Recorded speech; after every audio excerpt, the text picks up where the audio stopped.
बस आपको इतने से याद रखने की आवश्यकता है। ये 6 जो मिनरल्स है यहीं से क्वेश्चन आता है, धाए धाए क्वेश्चन आएगा बिल्कुल। अगर आपने ये मिनरल्स अगर पढ़ लिए तो एग्जाम की छाती में छेद करके आ जाओगे। आप क्या करके आ जाओगे साहब? छेद करके आ जाओगे बिल्कुल खतरनाक तरीके से। ये आप भूलने वाले नहीं हो, बिल्कुल गारंटी। क्या है? अपनी गारंटी। और मेरी गारंटी फेल नहीं होती है ना, क्योंकि मैं इस देश का प्रधानमंत्री तो हूं नहीं। सीखना, जागरूकता और शिक्षा ही इस चैनल का उद्देश्य है। द इशू सर एक शिक्षक हैं जिनकी विशेषज्ञता जटिल विषयों को सरल और वस्तुनिष्ठ तरीके से मानचित्र के आधार पर समझाने में निहित है। नमस्कार प्यारे साथियों, कैसे आप सभी? आशा करता हूं कि आप सभी ठीक होंगे, मस्त होंगे, जबरदस्त होंगे तथा आप सभी अपनी प्रिपरेशन में व्यस्त होंगे। तो इसी एनर्जी के साथ, इसी ऊर्जा के साथ आज का जो हमारा सेशन है, आज का जो हमारा टॉपिक है वह हम स्टार्ट करने जा रहे हैं। और साथ ही आप सभी को पता होना चाहिए कि ये जो क्लास है हमारी न्यूट्रिशन की 5 क्लास हैं, यानी कि 5th क्लास है। इसमें देखो, पहले तो न्यूट्रिशन में हमने कार्बोहाइड्रेट पढ़ा था, फिर हमने वसा पढ़ लिया था, फिर प्रोटीन पढ़ा था, फिर विटामिन पढ़ा था। और अब वो समय आ चुका है साथियों, अब वो समय आ चुका है जब हम खनिज लवण यानी कि हम क्या पढ़ेंगे? मिनरल्स पढ़ेंगे। आज के इस टॉपिक में हम क्या पढ़ेंगे? मिनरल्स पढ़ेंगे। सर ये मिनरल्स होता क्या है? तो आइए हम समझते हैं कि मिनरल्स यानी कि ये जो खनिज लवण है यह होता क्या है, यह किसके अंतर्गत आता है? यह न्यूट्रिशन के अंतर्गत ही आता है। आप सभी को पता होना चाहिए कि जो हमारा शरीर है, हमारे शरीर में बहुत सारे खनिज लवण की आवश्यकता होती है। टोटल हमारे शरीर में 24 प्रकार के खनिज लवण की आवश्यकता होती है साथियों। कितने प्रकार के खनिज लवण की आवश्यकता होती है हमारी बॉडी में? हमारी जो बॉडी है, हमारा जो शरीर है, हमारे शरीर में 24 प्रकार के खनिज लवण की आवश्यकता होती है। कितने प्रकार के खनिज लवण की आवश्यकता होती है? 24 प्रकार के खनिज लवण की आवश्यकता होती है। उनमें से जो भी महत्वपूर्ण होंगे और जो भी एग्जाम की दृष्टि से जो महत्वपूर्ण होंगे उनको हम यहाँ पर पढ़ेंगे। तो क्या आप सभी तैयार हो? You are ready? Yes sir, बिल्कुल हम रेडी है। तो बिल्कुल हम पढ़ लेते हैं यहाँ पर। तो सबसे पहले हम देखते हैं मिनरल्स की। अगर हम बात करेंगे तो आपके जो मिनरल्स यानी कि जो खनिज लवण होते हैं, यह इनको 2 कैटेगरी में बांटा गया है। यह 2 प्रकार के होते हैं। कौन कौन से होते हैं हम यहाँ पर देख लेते हैं। एक जो होगा आपका पहला जो खनिज लवण जिसको पहले प्रकार में बांटा गया है और एक को बांटा गया है दूसरे प्रकार में। पहला जो खनिज लवण होगा आपका, वह आपका वृहद होगा। कौन सा होगा साथियों? वृहद होगा। वृहद है ना, वृहद, वृहद है ना। और एक जो होगा आपका वह सूक्ष्म होगा। 2 प्रकार से इनको बांटा गया है। जो खनिज लवण है इन्हें कितनी कैटेगरी में बांटा गया है? 2 कैटेगरी में बांटा गया है। एक तो वृहद यानी कि बड़ा खनिज होता है, और एक जो होता है वह सूक्ष्म यानी कि छोटा होता है। वृहद वृहद यानी कि हम इसको बोल देंगे मैक्रो। इसको हम क्या बोल देंगे साथियों इंग्लिश में? इसको हम बोल देंगे मैक्रो। और जो सूक्ष्म होता है साथियों, इसको हम बोल देंगे माइक्रो। क्या बोल देंगे? माइक्रो। आप सभी ने देखा होगा कि बहुत सारे वस्तुएं ऐसी होती है जिन्हें देखने के लिए सूक्ष्मदर्शी का प्रयोग करते हैं। जैसे प्रोटोजोआ है, जैसे कवक है, बैक्टीरिया है, जीवाणु है, विषाणु है, ये सारे के सारे क्या है? ये सूक्ष्म जीव हैं। कैसे जीव हैं? सूक्ष्म जीव। जैसे आपने दही सुना होगा, दही किस बैक्टीरिया की वजह से दही बनता है? तो दही बनता है लैक्टोबैसिलस बैक्टीरिया की वजह से। वह एक प्रकार का सूक्ष्म जीव है और उसे देखने के लिए सूक्ष्मदर्शी का प्रयोग किया जाता है। तो यहाँ पर भी ये 2 प्रकार है आपके, एक वृहद यानी कि बड़ा और सूक्ष्म यानी कि छोटा। अब हम यहाँ पर देख लेते हैं। आपको कुछ नहीं करना, आपको बिल्कुल ऐसे याद होंगे ना, बिल्कुल खतरनाक तरीके से। आप कभी जिंदगी में नहीं भूल पाओगे। नींद में भी आपसे उठा के कोई पूछेंगे बताओ मिनरल्स, तो आप फटाफट से एकदम से खतरनाक तरीके से बता दोगे। मेरे होते हुए आपको कोई दिक्कत नहीं आई है, ये बात आप ध्यान रखना। चलिए, तो जो वृहद होते हैं, वृहद हम देख लेते। कुछ नहीं करना है आपको, तो गिनती याद करनी है भाई साहब। गिनती तो याद कर लोगे। अच्छा बताओ मित्रों, गिनती याद करोगे कि नहीं करोगे? कर लोगे ना? हाँ ठीक है, तो फिर कर लोगे तो फिर आगे आगे बढ़ जाते हैं हम, है ना। कर लोगे तो बहुत अच्छी बात है। कुछ नहीं करना है आपको, है ना। आपको तो है ना गिनती याद करनी है। क्या गिनती याद करनी है सर? है ना, 11 12। क्या याद करनी है भाई साहब? 11 और 12, है ना। 11 12 याद कर लोगे कि नहीं कर लोगे? कर लोगे, ठीक है। उसके बाद में फिर आपको याद करनी है 15 16। फिर क्या याद करनी है साहब? फिर आपको याद रखनी है 15 16। क्या याद रखना है? 15 16 याद रखना है। उसके बाद में एक और पेयर याद रखना है, 19 20। एक और पेयर क्या याद रखना है? 19 20 याद रखना है ना। 3 पेयर आपको याद रखने हैं बस। कितने पेयर याद रखने हैं आपको? 3 पेयर आपको याद रखने हैं। एक तो क्या हो जाएगा आपका 11 12, दूसरा क्या हो जाएगा आपका 15 16 और तीसरा क्या हो जाएगा आपका 19 20। सर ये क्या बता रहे हो, सर ये क्या बता रहे हो आप हैं, ये क्या है सर? 11 का मतलब देखो सोडियम का परमाणु क्रमांक कितना होता है भाई साहब, 11 होता है। मैग्नीशियम का परमाणु क्रमांक कितना होता है, 12 होता है ना। और आपके फास्फोरस का परमाणु क्रमांक कितना होता है, 15 होता है। सल्फर का परमाणु क्रमांक कितना होता है, 16 होता है। और उसके बाद में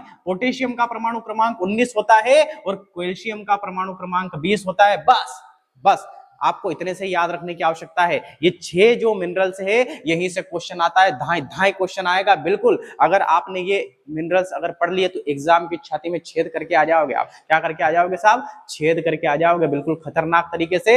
ये आप भूलने वाले नहीं हो, बिल्कुल गारंटी। क्या है अपनी गारंटी, और मेरी गारंटी फेल नहीं होती है ना, क्योंकि मैं इस देश का प्रधानमंत्री तो हूं नहीं। ये तो बात आपको पता होना चाहिए। ठीक है चलिए भाई साहब, देश में रहना भी है वरना फिर दिक्कत आ जाएगी। चलिए अब देखो मेरी बात सुनो, तो ये गिनती तो याद कर लोगे आप, 11 12 15 16 19 20 है ना, ये याद करनी है आपको, है ना। अब इधर देखो, इसको पढ़ लेते हैं हम पहले। पहले हम पढ़ते हैं वृहद को, उसके बाद में हम पढ़ेंगे आपके सूक्ष्म को। चलिए तो पेज को हम क्या कर लेते हैं, बदल लेते हैं भाई साहब, है ना। ये लीजिए, ये लीजिए, तो हम यहाँ पर हेडिंग डाल देते हैं वृहद, और हमें यहाँ पर वृहद जितने भी वृहद आपके मिनरल्स हैं वह सभी के सभी हम यहाँ पर पढ़ लेते हैं, है ना। इनको हम बोलते हैं मैक्रो। क्या बोलते हैं इसको, इसको हम बोलते हैं मैक्रो, मैक्रो, है ना। और आप सभी को पता होना चाहिए कि इसमें हमने कितने खनिज लिखे हैं। इसमें टोटल हमें 6 खनिज पढ़ने हैं। कौन कौन से पढ़ने हैं, 11 12। 11 पे कौन होगा, सोडियम होगा। 12 पे कौन होगा, मैग्नीशियम होगा, है ना। उसके बाद में 15 पे कौन होगा, फास्फोरस होगा। 16 पे कौन होगा, सल्फर होगा। 19 पे कौन होगा, पोटेशियम होगा। और 20 पे कौन होगा, कैल्शियम होगा। कौन होगा भाई साहब, कैल्शियम होगा, ठीक है ना। ये आपका 11 है, ये आपका 12 है, ये आपका 15 है, ये आपका 16 है, ये आपका 19 है, और ये आपका 20 है। इतने ही हमें पढ़ने हैं, इतने ही हमें पढ़ने हैं भाई साहब, इतने ही हमें पढ़ने हैं यहाँ पर। बिल्कुल, तो कर देते हैं स्टार्ट। ओके साहब, अब क्या कर देते हैं, अब स्टार्ट कर देते हैं। तो स्टार्ट करेंगे हम। पहले नंबर पे हमें पढ़ना है सोडियम। क्या पढ़ना है, सोडियम पढ़ लेते हैं ना। सोडियम, है ना। सोडियम का प्रतीक चिन्ह Na है। सोडियम का प्रतीक चिन्ह क्या है, Na है ना। सोडियम का प्रतीक चिन्ह Na है। और अगर हम बात करेंगे इसे पीरियोडिक टेबल में किस नंबर पर रखा गया है, 11 नंबर पर रखा गया है। उसे ही परमाणु क्रमांक कहते हैं, उसे ही परमाणु क्रमांक कहते हैं। सोडियम की बात करते हैं सबसे पहले, है ना। सोडियम भाई साहब, है ना। सोडियम की अगर हम बात करेंगे यहाँ पर क्या क्या काम करता है, ये क्या क्या काम करता है, सारे के सारे काम इस सोडियम के हम यहाँ पर आज देख लेंगे। सोडियम के सारे जो काम है वो यहाँ पर हम आज देख लेंगे। चलिए चलिए आगे बढ़ते हैं ना।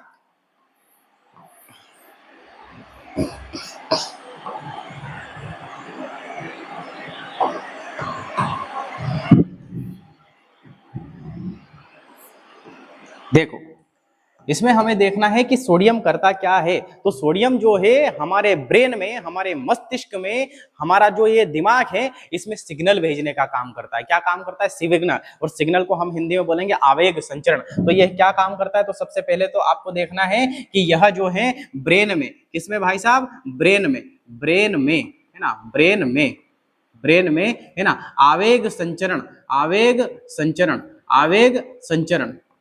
क्या है भाई साहब, आवेग संचरण, यानी कि सिग्नल, यानी कि क्या है आपका सिग्नल, सिग्नल, सिग्नल, है ना। सिग्नल, सिग्नल भेजने का कार्य करता है। सिग्नल भेजने का कार्य आपका करता है यह ब्रेन में। आवेग संचरण यानी कि सिग्नल, सिग्नल भेजने का काम करता है। किसका काम करता है, यह सिग्नल भेजने का काम करता है भाई साहब, है ना। ताकि देखो इसमें प्रॉब्लम क्या आती है, इसमें प्रॉब्लम यह आती है कि जो ब्रेन होता है, ब्रेन को बहुत सारे ब्लड की आवश्यकता होती है। और ब्लड, क्योंकि ब्रेन जो होता है इसमें बहुत ज्यादा ब्लड की आवश्यकता होती है। और पूरी बॉडी को काम करवाने के लिए आपका जो ब्रेन है यही तो कमांड देगा। तो सिग्नल भेजने के लिए सोडियम होना चाहिए। आप सभी ने देखा होगा कि गर्मी के दिनों में, या फिर आप जैसे बहुत सारे स्कूल में कोई प्रेयर यानी कि प्रार्थना करते हैं, तो करते करते किसी को चक्कर आ जाता है और गिर जाता है। ऐसा क्यों गिर जाता है, इसलिए गिर जाता है क्योंकि उसमें से जो पसीना निकलता है और पसीने से सोडियम बाहर निकल जाएगा। सोडियम जैसे बाहर निकलेगा तो सिग्नल भेजने का काम कौन करेगा, सिग्नल भेजने का काम नहीं करेगा। तो एक ही में चक्कर खा के भट से नीचे गिर जाएगा। ऐसे करके गिरेगा कि नहीं गिरेगा, गिर जाएगा, है ना। तो सिग्नल जो है वह भेजने का काम कौन करता है, सोडियम करता है। और ये जो सोडियम है आपका, यह आपके शरीर के अंदर, आपके शरीर के अंदर, आपके शरीर के अंदर रक्त का थक्का अगर जम जाता है ना, शरीर के अंदर जो है रक्त का थक्का अगर जम जाता है, रक्त का थक्का, रक्त का थक्का अगर जम जाता है तो रक्त के थक्के का पता लगाता है। क्या करता है? रक्त के थक्के का पता लगाता है। रक्त का थक्का अगर जम जाता है, रक्त का थक्का जम जाता है, है ना, जम जाता है, तो क्या करता है? तो उसका पता लगाता है, तो उसका पता लगाने में, पता लगाने में भी किसका प्रयोग करते हैं भाई साहब? इसका पता लगाने में भी आपके सोडियम का प्रयोग करते हैं। उसका पता लगाने में भी किसका प्रयोग करते हैं? आपके सोडियम का पता प्रयोग करते हैं। तो सोडियम, आपको दो चीजें समझ में आई होगी। एक तो क्या करता है? ब्रेन में आवेग संचरण का काम करता है, और रक्त का थक्का अगर कहीं पर भी जम जाएगा, तो रक्त का थक्का अगर कहीं पर भी जम जाएगा तो फिर क्या करेगा? ये उसका पता लगाने का काम आपका करता है। चलिए आगे बढ़ जाते हैं। ये क्या करता है ना? ये हमारे शरीर में जल की मात्रा को नियंत्रित करता है, या फिर जल को रोक कर रखता है। ये हमारे शरीर में क्या करता है? हमारे शरीर में सोडियम जो होता है, सोडियम जल को रोक कर रखता है, जल को रोक कर रखता है, रोक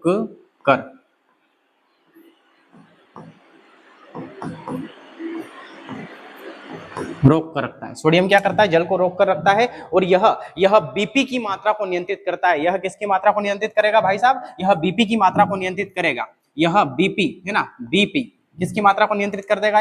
यह बीपी यानी कि ब्लड प्रेशर, बीपी किसको? बीपी की मात्रा को नियंत्रित करता है, की मात्रा को नियंत्रित करता है, नियंत्रित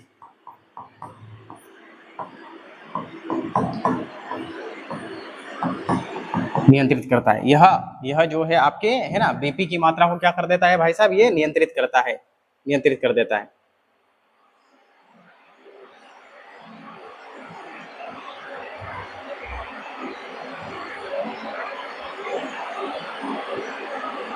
चलिए, तो ये आपका सोडियम पूरा हो चुका है। सोडियम के क्या क्या कार्य हैं? ब्रेन में आवेग संचरण का कार्य करता है, और शरीर में जल को रोक कर रखने का कार्य करता है। यह बीपी की मात्रा को नियंत्रित भी करता है, और रक्त का जो थक्का हमारे शरीर के अंदर, ब्रेन का अगर क्लोट जम जाता है तो उसका पता भी लगाता है ना। जैसे कि आपने देखा होगा, कभी कभी क्या होता है? ब्रेन हेमरेज हो जाता है, यानी कि नसें फट जाती है, तो रक्त का थक्का बन जाता है हमारे शरीर के अंदर। तो डॉक्टर जो है रक्त का थक्का का पता लगाने के लिए किसका प्रयोग करते हैं? सोडियम का प्रयोग करते हैं। किसका प्रयोग करते हैं भाई साहब? सोडियम का प्रयोग करते हैं। अब हम आगे बढ़ जाते हैं किसकी तरफ? अब हम मैग्नीशियम को पढ़ेंगे। किस तत्व को पढ़ लेंगे? अगला हम पढ़ लेते हैं, फटाफट से मैग्नीशियम को पढ़ लेते हैं। Mg यानी कि मैग्नीशियम को हम पढ़ लेते हैं। चलिए,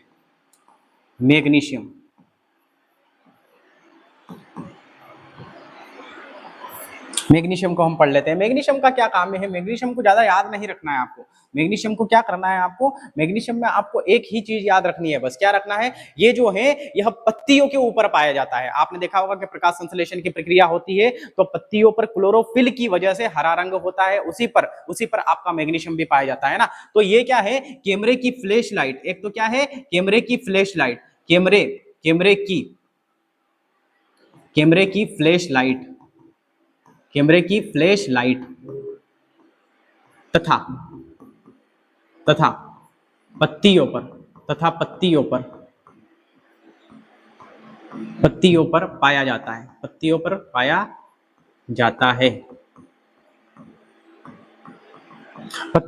जाता है, क्या आपको इतनी चीज याद रहेगी इसमें?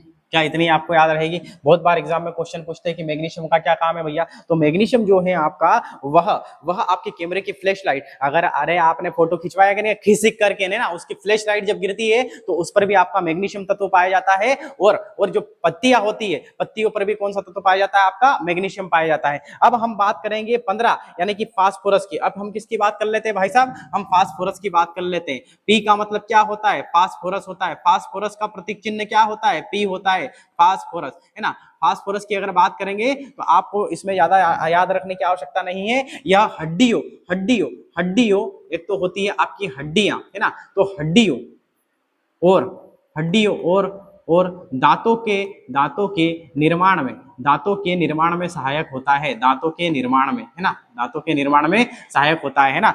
हड्डियां और दांतों का जब निर्माण होगा तो उसमें कौन सा तत्व मौजूद होगा? आपका फास्फोरस होगा। हम कहेंगे हमारी हड्डी में क्या फास्फोरस मौजूद होगा? बिल्कुल होगा। क्या दांतों में फास्फोरस होगा? बिल्कुल होगा, है ना। तो आपको याद रखना है कि फास्फोरस कहां पर पाया जाएगा? हड्डियों और दांतों के निर्माण में, या फिर हड्डी या दांतों में कौन पाया जाता है? आपका हड्डी या दांतों में आपका फास्फोरस पाया जाता है। फास्फोरस के बाद में अब हम देखते हैं अगला सल्फर को। किसको देख लेते हैं भाई साहब? सल्फर को देख लेते हैं। सल्फर, सल्फर इसे गंधक भी कहते हैं। इसे क्या कहते हैं भाई साहब? इसे हम गंधक भी कहते हैं। सल्फर को हम क्या कहेंगे? सल्फर को हम गंधक भी कहेंगे। सल्फर को हम क्या कह देंगे? गंधक भी कह देंगे इसको। इसमें आपको याद रखना है सल्फर यानी कि गंधक। इसमें आपको क्या याद रखना है? इसमें आपको याद रखना है, इसमें इसमें आपको देखना है, सल्फर को अपने को देखना है, आपको देखना है यहाँ पर कि सल्फर क्या होती है। सल्फर जो होती है आपकी, सल्फर प्रोटीन, बाल तथा नाखून का निर्माण करती है। किसका निर्माण करती है? सल्फर। सल्फर जो होती है, बहुत इंपॉर्टेंट क्वेश्चन है आपका ये, है ना। एक तो प्रोटीन, एक किसका? एक तो प्रोटीन, ठीक है ना। प्रोटीन का निर्माण कौन करता है? सल्फर करता है। तो प्रोटीन, प्रोटीन बाल, एक क्या हो जाएगा? बाल, प्रोटीन बाल, बाल और नाखून, बाल और नाखून, और नाखून, नाखून का निर्माण करती है, का निर्माण, है ना। सल्फर क्या करती है भाई साहब? प्रोटीन, बाल और नाखून का निर्माण करती है। सर आपने तो एक वीडियो बनाया था केराटिन वीएस केरोटिन, है ना, एक वीडियो बनाया था सर आपने, तो उस वीडियो में तो बताया था कि प्रोटीन का निर्माण तो कोई और ही करता है। तो हाँ, मैंने आपको बताया था कि बाल और जो नाखून होते हैं, बाल और जो नाखून होते हैं उसमें केराटिन प्रोटीन पाया जाता है। कौन सा प्रोटीन पाया जाता है? केराटिन, है ना। और अंडा जो होता है, अंडा, अंडा, अंडा, गाजर, इनमें आपका केरोटीन पाया जाएगा। ये मैंने वीडियो बताया था, है ना। तो क्वेश्चन अगर आपसे पूछे कि बाल और नाखून का निर्माण कौन करता है, तो सल्फर करता है। लेकिन बाल और नाखून इन दोनों में कौन सा प्रोटीन पाया जाता है? तो इन दोनों में कौन सा प्रोटीन पाया जाएगा भाई साहब? इन दोनों में जो प्रोटीन पाया जाएगा उसका नाम है केरेटिन। उसका नाम क्या है? उसका नाम केरेटिन है, केरेटिन, या उसी को हम बोलेंगे केराटिन। क्या बोल देंगे उसको? केराटिन बोल देंगे। प्रोटीन कौन सा पाया जाता है? दांत, इन नाखून और बाल में, है ना, बाल और नाखून में कौन सा प्रोटीन पाया जाएगा? केरेटिन पाया जाएगा। लेकिन इनका निर्माण किससे होता है? तो सल्फर से होगा। यह इतनी बात आपको याद रखने की आवश्यकता यहाँ पर है, इतनी बात आपको यहाँ पर याद रखने की आवश्यकता है। चलिए आगे बढ़ जाते हैं, आगे बढ़ जाते हैं यहाँ से, है ना। तो देखते हैं हम कि सल्फर में, आपने ये बात तो समझ ली है, ये बात तो आपने समझ ली है ना। अंडे में भी जो गंध आती है, अंडे में जो गंध आती है, अंडे में गंध, अंडे में गंध, अंडे में गंध, है ना, वह किसकी वजह से आती है? सल्फर की वजह से आती है। अंडे के जो छिलके होते हैं, अंडे के जो छिलके होते हैं उनमें जो गंध आती है वह किसकी वजह से आती है? वह आती है आपकी सल्फर की वजह से। एक और पॉइंट देखना है आपको, लहसुन में गंध, लहसुन जो होती है, लहसुन, लहसुन में गंध भी इसकी वजह से आती है। लहसुन और प्याज दोनों में, है ना, लहसुन, लहसुन और प्याज, लहसुन और प्याज, लहसुन और प्याज में गंध, में गंध इसकी वजह से आती है भाई साहब। और एक और क्या है? एक और क्या है? सल्फर का प्रयोग किस में करेंगे? बारूद बनाने में। किस में कर लेंगे? बारूद बनाने में,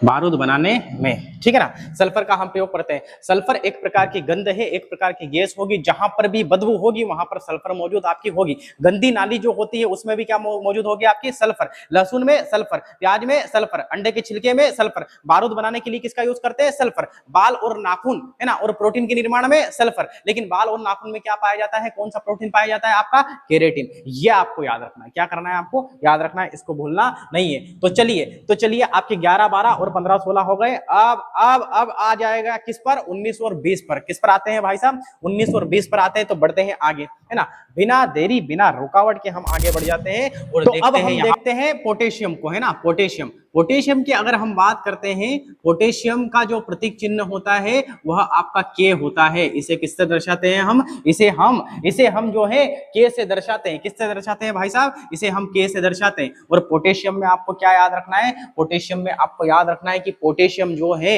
यह हृदय की गति को नियंत्रित करता है। हमने सोडियम में देखा था, सोडियम में हमने क्या देखा था कि यह बीपी की मात्रा को कंट्रोल करता है। अब बीपी क्या होता है? ब्लड प्रेशर होता है। आपका जो हार्ट है वो 120 के स्पीड में धाई से भेज देगा और 80 की स्पीड में बुला लेगा। यानी कि आपका सामान्यतः ब्लड प्रेशर यानी कि बीपी जो होना चाहिए वह 120 से तो 80 होना चाहिए, 120/80, यानी कि जाने की स्पीड 120, आने की स्पीड 80, तो वह बीपी होता है। तो बीपी को कंट्रोल करने का काम आपका सोडियम करता है, और सोडियम एक ऐसी धातु है जिसे चाकू से भी काट सकते हैं। और अगर हम बात करेंगे हृदय की, तो हृदय की गति को जो नियंत्रित करने का काम करता है वह आपका पोटेशियम करता है। कौन करता है साहब? पोटेशियम करता है। आपका जो हृदय है, हृदय की गति, हृदय की गति, हृदय की गति को नियंत्रित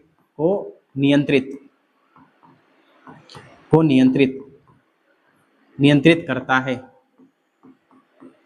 ना। हृदय की गति को नियंत्रित करने का काम यह करता है। और आप सभी को पता होना चाहिए कि हमारा हृदय 1 मिनट में 72 बार धड़कता है। और 72 बार क्यों धड़कता है? 72 बार इसलिए धड़कता है क्योंकि आप सभी को पता है कि हमारे मानव शरीर में 5.5 लीटर ब्लड यानी कि रक्त पाया जाता है। और 5.5 लीटर ब्लड यानी कि रक्त को प्योर यानी कि शुद्ध करने के लिए 72 बार धड़कना पड़ता है। क्यों क्यों क्यों? क्योंकि आप सभी को पता होना चाहिए कि हमारा जो ये हार्ट है यह एक बार में 70 ml ब्लड को प्योर यानी कि शुद्ध करता है। और टोटल 5.5 लीटर ब्लड को शुद्ध करने के लिए उसे 72 बार पंप करना पड़ेगा, 72 बार धड़कना पड़ेगा। कितनी शानदार प्रक्रिया हमारे शरीर की है, समझ सकते हो आप। बिल्कुल एक मशीन की तरह कार्य करता है। बहुत ही भयंकर प्रक्रिया हमारे शरीर की है। तो आप सभी को पता होना चाहिए कि ये जो पोटेशियम है यह हृदय की गति को नियंत्रित करता है। किसकी गति को नियंत्रित करता है? हृदय की गति को। और ये पोटेशियम जो है यह आपके लीवर में भी पाया जाता है साथियों। कहां पर पाया जाएगा? ये आपके लीवर में भी पाया जाएगा, है ना।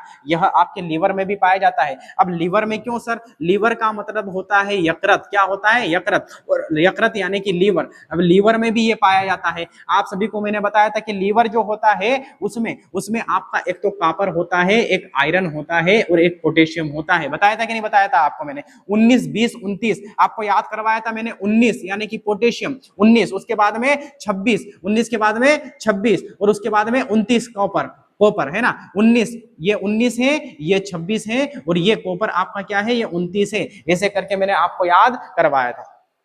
तो ये जो है ये आपका जो है ना यकृत के अंदर भी आपका पोटेशियम पाया जाता है। तो अब बढ़ते हैं हम आगे और अब हम कैल्शियम की तरफ चलेंगे। किसकी तरफ चलेंगे? कैल्शियम की तरफ। धाई उड़ा देंगे कैल्शियम को भी, है ना। तो बिल्कुल आपको जो है घबराने की आवश्यकता नहीं है। आपका जो कंसंट्रेट है ना, आपका जो कंसंट्रेशन है वो बिल्कुल बस बोर्ड की तरफ होना चाहिए। आपको कोई दिक्कत नहीं आएगी भाई साहब, है ना। आपको कोई समस्या यहाँ पर आने वाली नहीं है। बहुत शानदार तरीके से आपको समझ में आएगा और सारी की सारे मिनरल्स एकदम से आपको खतरनाक तरीके से याद हो जाएंगे। लेकिन आवश्यकता क्या है? आपका फोकस मेरी तरफ होना चाहिए। बस जैसा मैं बोलूं वैसा आपको करना है। तो चलिए बढ़ जाते हैं आगे और अब हम देखते हैं कैल्शियम को। किसको देखते हैं भाई साहब? कैल्शियम को सी से दर्शाते हैं हम। कैल्शियम है ना। कैल्शियम की अगर हम बात करते हैं यहाँ पर तो मेन बात कर लेते हैं हम कैल्शियम की, है ना। बहुत सारे क्वेश्चन बनते हैं भाई साहब कैल्शियम से, है ना। आपको यहाँ पर पढ़ना है बहुत अच्छे से कैल्शियम को अगर हम देखेंगे यहाँ पर तो देखना है सबसे पहले तो आपको कि कैल्शियम का काम क्या होता है भाई साहब, है ना। तो कैल्शियम को अगर हम यहाँ पर देखेंगे, है ना, तो यहां पर अगर कैल्शियम को देखा जाए तो दांतों और हड्डियों में पाया जाता है। और कैसे पाया जाता है? तो उनकी मजबूती प्रदान करता है ना। दांत और हड्डी जो मजबूत होती है वो कैल्शियम के कारण होती है। तो ये क्या करता है? यह दांत और हड्डियों दांत और हड्डियों को मजबूती प्रदान करता है। वो क्या करता है भाई साहब? मजबूती प्रदान करता है। अब तो आप समझ चुके होंगे कि हमारी बॉडी को मिनरल्स की आवश्यकता क्यों होती है। हमारी बॉडी को मिनरल्स की आवश्यकता इसीलिए होती है क्योंकि बहुत सारे मिनरल्स होते हैं जो हमारी बॉडी में विभिन्न प्रकार के कार्य आपके करते हैं। जैसे कि आपका कैल्शियम है, कैल्शियम ने आपके दांत और आपकी हड्डियों को क्या कर दिया? मजबूत कर दिया, है ना। अगर देखेंगे यहाँ पर इस कैल्शियम को हम तो यह दूध में पाया जाता है। दूध में कैल्शियम की मात्रा जो होती है, कैल्शियम की मात्रा अधिक होती है। कैल्शियम की जो मात्रा होती है वह कैसी होती है भाई साहब? वह आपकी अधिक होती है। लेकिन आपको एक अपवाद याद रखना है। चावल भी तो सफेद होता है लेकिन उसमें कैल्शियम नहीं पाया जाता है, ये आपको याद रखना है। तो चावल जो होता है, चावल में जो कैल्शियम होता है यह नहीं पाया जाता है प्यारे साथियों। क्या नहीं पाया जाता है? चावल में कैल्शियम नहीं पाया जाता है। और आप सभी को पता होना चाहिए कि जो विटामिन डी है आपका, विटामिन डी, उस विटामिन डी में भी कैल्शियम की अधिकता है। किसकी अधिकता है साथियों? उसमें है ना विटामिन डी। कौन सा विटामिन है आपका? एकमात्र ऐसा विटामिन है विटामिन डी। इस विटामिन डी जो होता है, इस विटामिन डी में किसकी अधिकता होती है भाई साहब? कैल्शियम की अधिकता होती है। इसीलिए विटामिन डी का रासायनिक नाम कैल्सीफेरोल है। क्या नाम है इसका? कैल्सीफेरोल है। और आपको एक बात पर और ध्यान देने की आवश्यकता है, यहाँ पर एक बात पर और ध्यान देने की आवश्यकता है। और कैल्शियम के क्या क्या कार्य है यहाँ पर हम देख लेते हैं। तो कैल्शियम की अगर हम बात करेंगे, यहाँ पर आपके अगर कैल्शियम की बात करेंगे तो कैल्शियम जो होता है, रक्त का थक्का जो बनता है आपका, क्या बनता है? रक्त का थक्का, रक्त का थक्का। जो आपका रक्त का थक्का बनता है उसमें भी आपका कौन सा तत्व मौजूद होता है? कैल्शियम होता है। सर उसमें तो विटामिन के की वजह से होता है। हाँ, विटामिन अगर बोलेंगे तो के होगा, लेकिन तत्व अगर बोलेंगे तो कैल्शियम होगा। ब्लड अगर पूछेंगे तो प्लेटलेट्स होगा जिसे थ्रोम्बोप्लास्ट कहते हैं। और प्रोटीन अगर पूछेंगे तो प्रोथ्रोम्बिन और फाइब्रिनोजन होगा। तो इतने सारे अवयव उसमें मौजूद होते हैं, तब आपका रक्त का थक्का बनता है। और आप सभी को यह भी पता होना चाहिए कि अगर हमारे शरीर के अंदर रक्त का थक्का बन जाता है तो फिर पता डॉक्टर किससे लगाते हैं? सोडियम की वजह से लगाते हैं। किसकी वजह से लगाते हैं साथियों? सोडियम की वजह से लगाते हैं। और ये आपका जो कैल्शियम है ये दांतों और हड्डियों को मजबूती प्रदान करता है। दूध में भी कैल्शियम पाया जाता है, लेकिन दूध का जो सफेद रंग है वह केसिन प्रोटीन की वजह से होता है। किसकी वजह से होता है? केसिन प्रोटीन की वजह से होता है। आपको एक बात और याद रखनी है कि ये जो है चावल में नहीं पाया जाता है और इसकी अधिकता विटामिन डी में होती है, इसलिए इसका नाम कैल्सीफेरोल है। और यह रक्त का थक्का बनाने में भी आपकी मदद करता है। तो ये आपको याद रखना है कैल्शियम। तो ये सारे के सारे आपके कौन से याद हो चुके हैं भाई साहब? ये आपके क्या हो चुके हैं? यह वृहद यानी कि आपके वृहद यानी कि मैक्रो हो चुके हैं। क्या हो चुके हैं? मैक्रो। अब बढ़ते हैं हम माइक्रो की तरफ। अब हम किसकी तरफ बढ़ते हैं भाई साहब? माइक्रो की तरफ यानी कि तो आ जाइए सभी आप मेरे साथ। बिल्कुल हम देख लेते हैं यहाँ पर सूक्ष्म देख लेते हैं भाई साहब। सूक्ष्म है ना, सूक्ष्म। बिल्कुल आपको कोई दिक्कत इसमें नहीं आएगी। माइक्रो है ना। अगर हम इसकी बात करते हैं तो शरीर में इसकी बहुत कम आवश्यकता होती है, बहुत कम है ना। इसकी जो है शरीर में बहुत कम आवश्यकता होती है, बहुत कम आवश्यकता होती है। आवश्यकता बहुत कम होती है इसकी भाई साहब, शरीर में इसकी आवश्यकता बहुत कम होती है। आप सभी ने सुना होगा। तो देखिए इसको करते हैं हम स्टार्ट। इसमें आपको 3 याद रखने हैं बस। कितने याद रखने हैं भाई साहब? इसमें आपको 3 तत्व याद रखने हैं। 3 तत्व बिल्कुल आप एग्जाम में फोड़ के आ जाओगे। 3 तत्व आपको याद रखने हैं। कौन कौन से याद रखने हैं आपको? तो आपको याद रखना है 26, 27 और 53। कैसे याद रखना है? एक तो याद रखना है 26, एक 27 और एक याद रखना है आपको 53। एक क्या याद रखना है? 53। 26 पर होता है आपका आयरन, 27 पर होता है आपका कोबाल्ट और 53 पर होता है आपका आयोडीन। आपने देखा होगा ना, एक तो आयरन होता है, एक कोबाल्ट होता है, एक आयोडीन। Iron, cobalt, iodine. 26, 27 और 53। 26, 27 और 53।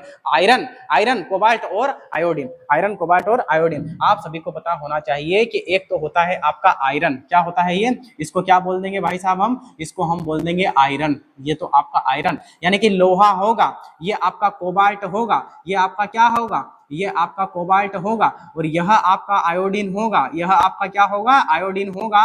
और इन तीनों से बहुत सारे क्वेश्चन आते हैं, हर बार एग्जाम में क्वेश्चन आते हैं इन तीनों से। ये बहुत ही ज्यादा इंपॉर्टेंट है। ये जो सूक्ष्म खनिज हैं इनमें से ये 3 बहुत ही ज्यादा मोस्ट इंपॉर्टेंट है, बहुत ही ज्यादा महत्वपूर्ण है।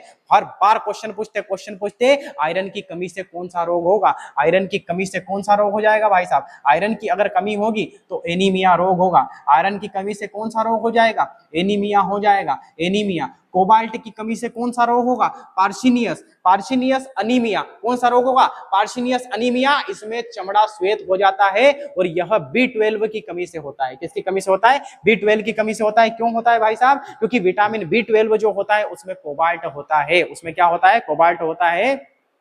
और अगर कोबाल्ट तत्व की कमी होगी तो पार्शिनियस अनीमिया यानी कि चमड़ा श्वेत आपका हो जाएगा। चमड़ा श्वेत आपका हो जाएगा। ये जो कोबाल्ट है यह अगर नॉर्मल अवस्था में है तो कोबाल्ट ही रहेगा, लेकिन कैंसर के उपचार में इसको रेडियो एक्टिव अवस्था में लाया जाता है। और आप सभी को पता होना चाहिए कि अगर ये रेडियो एक्टिव अवस्था में आया तो ये भयंकर हो जाता है। तो इसीलिए तो कैंसर के जो रोगी होते हैं उनके बाल झड़ जाते हैं, क्योंकि भयंकर इसकी किरणें होती है ना, इसमें गामा किरणें उत्पन्न हो जाती है भाई साहब, है ना, एक्स रेस, गामा रेस, ऐसी महत्वपूर्ण किरणें जो होती है इसमें उत्पन्न हो जाती है, और ये जो है रेडियो एक्टिव अवस्था में आ जाता है। तो हमें देखना है कोबाल्ट की कमी से कौन सा रोग हो जाता है, पार्शिनियस। कौन सा हो जाता है भाई साहब, पार्शिनियस, पार्शिनियस,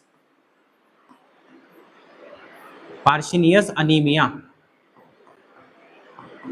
इसमें क्या होता है सर, इसमें जो होता है चमड़ा श्वेत हो जाता है, चमड़ा कैसा हो जाता है, सफेद सफेद हो जाता है, चमड़ा श्वेत हो जाता है। क्या सर ये कोड है, नहीं, वो कोड अलग है, ठीक है ना। और ये जो है विटामिन की अगर बात करेंगे तो विटामिन कौन किस में पाया जाएगा, तो विटामिन आपको याद रखना है प्यारे साथियों B12। क्या याद रखना है आपको, B12 याद रखना है, बिल्कुल कभी भी आप बोल नहीं पाओगे। अब अंतिम देख लेते हैं हम, आयोडीन जो होता है, आयोडीन की कमी से, आयोडीन की कमी से आपका कौन सा रोग हो जाएगा, घेंगा रोग हो जाएगा। कौन सा होगा, घेंगा। इसी को हम बोलते हैं गोइटर। क्या बोलते हैं इसको, गोइटर हम बोलते हैं। घेंगा यानी कि गोइटर रोग होगा। और आप सभी को पता होना चाहिए कि यह जो रोग होता है, यह जो रोग होता है, यह थायराइड में होता है। यह कहां पर होता है, थायराइड में होता है।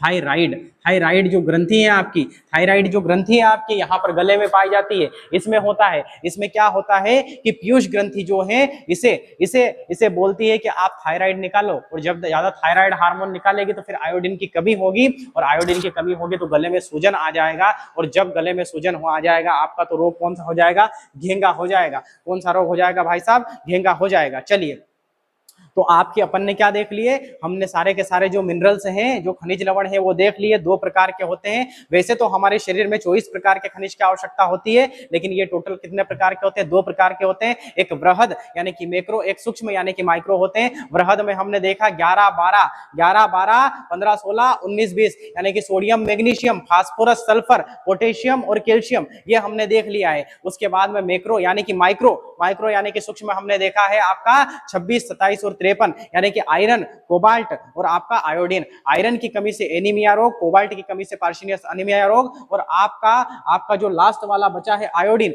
इस आयोडीन की कमी से आपका कौन सा रोग हो जाएगा भाई साहब, तो आयोडीन की कमी से आपका घेंगा रोग हो जाएगा।